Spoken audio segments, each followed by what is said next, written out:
नमस्कार. अखेर भारतीय संघाला विजयाची लय गवसली. आपण बोलत आहोत सध्या इंग्लंड आणि भारत यांच्यात सुरू असलेल्या एकदिवसीय मालिकेबद्दल. पहिला सामना भारतीय संघाने जिंकलेला होता. अष्टपैलू खेळाडू अक्षर पटेलच्या फिरकी गोलंदाजीच्या बळावर तसेच अर्धशतकाच्या जोरावरती भारतीय संघाने हा सामना जिंकलेला आहे. तर याच संदर्भात आपण पहिल्या सामन्यामध्ये विश्लेषण करणार आहोत. चॅनलला जर पहिल्यांदा आला असेल तर चॅनल लाईक करा, सबस्क्राईब करा, बेल आयकॉन क्लिक करा, जेणेकरून असेच क्रिकेट संदर्भात महत्त्वाचे अपडेट तुम्हाला आपल्या यूट्यूब चॅनलवरती पाहायला मिळेल. आणि व्हिडिओ स्किप न करता व्हिडिओ शेवटपर्यंत नक्कीच बघा. जर तुम्ही क्रिकेट प्रेमी असाल आणि तुम्हाला क्रिकेटची आवड असाल तर जास्तीत जास्त हा व्हिडिओ लोकांपर्यंत शेअर करा. चला तर मग जास्त वेळ न घालता आजच्या व्हिडिओला सुरुवात करूया. व्हिडिओच्या सुरुवातीला सांगितल्याप्रमाणे पहिल्या एकदिवसीय सामन्यामध्ये भारतीय संघाने दमदार विजय मिळवला आहे. अष्टपैलू अक्षर पटेलने हा सामना स्वतःच्या बळावरती फिरवलेला आहे. सलग 2 T20 मालिका भारतीय संघाने गमावल्यानंतर इंग्लंड विरुद्धच्या पहिल्या एकदिवसीय सामन्यामध्ये भारताला विजय मिळवणे क्रमप्राप्त होते. हा जर विजय मिळाला नसता तर कदाचित भारतीय संघाला खूप अडचण आली असती. एकदिवसीय रँकिंगमध्ये फरक पडला असता, T20 रँकिंगमध्ये तर फरक पडलाच आहे, पण एकदिवसीय रँकिंगमध्ये फरक पडल्यानंतर भारतीय संघाला पुढे विश्वचषक 2027ची तयारी करण्यामध्ये फार अडचण निर्माण झाली असती.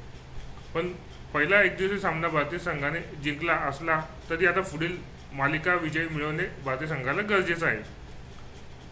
सलग 2 T20 मालिका भारतीय संघाने गमावल्यानंतर पहिला एकदिवसीय सामना जिंकणे भारताला फार महत्त्वाचं होतं.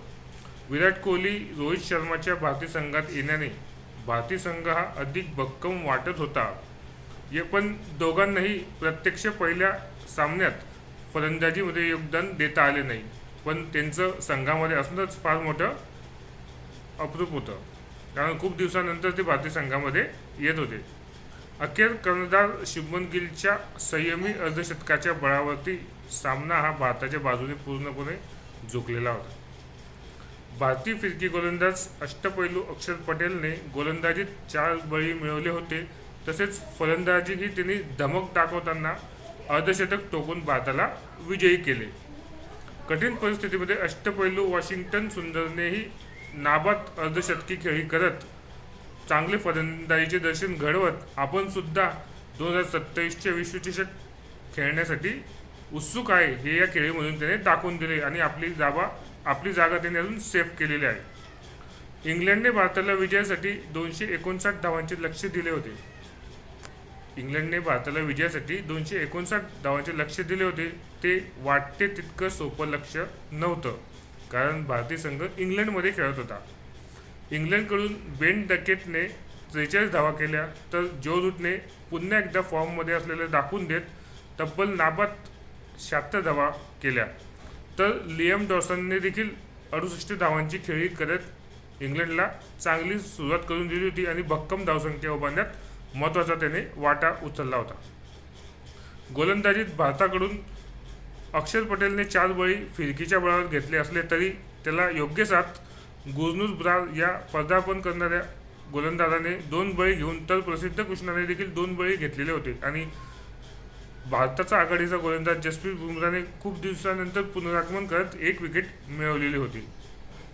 इंग्लंडकडून जेफ्रा आर्चरने, जॉश टंगने आणि सॅम करनने देखील प्रत्येकी 1-1 विकेट घेतलेली होती.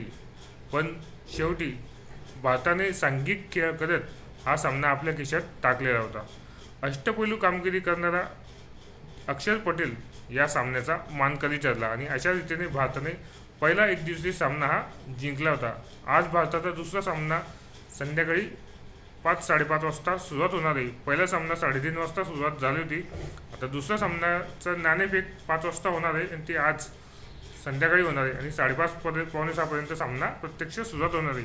आजच्या सामन्यामध्ये भारतीय संघ नेमका कसा खेळतो, अंतिम 11मध्ये कोणाला संधी मिळते का, तोच संघ पुन्हा पहिल्या एकदिवसीय सामन्यात खेळलेला संघच पुन्हा मैदानात उतरतो हे पाहणे देखील रंजक ठरणार आहे. विजयी लय भारतीय संघ कायम राखतो का आणि रोहित शर्मा, विराट कोहली या दोघींपैकी कोण फॉर्ममध्ये येतो हे देखील पाहणे रंजक ठरणार आहे. ही एकदिवसीय सामन्याची मालिका म्हणजेच T20 विश्वचषकाचे अपयश धुवून टाकून भारतीय संघ 2027च्या विश्वचषकासाठी कसा तयार होतोय हे पाहणे देखील उत्सुकतेचे ठरणार आहे.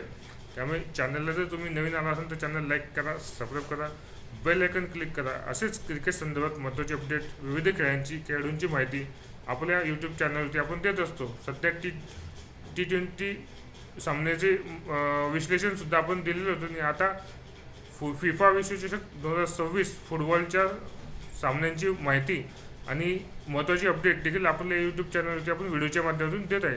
ते व्हिडिओ देखील तुम्ही पहा. चॅनलला पहिल्यांदाच आला असेल तर चॅनल लाईक करा, सबस्क्राईब करा. धन्यवाद.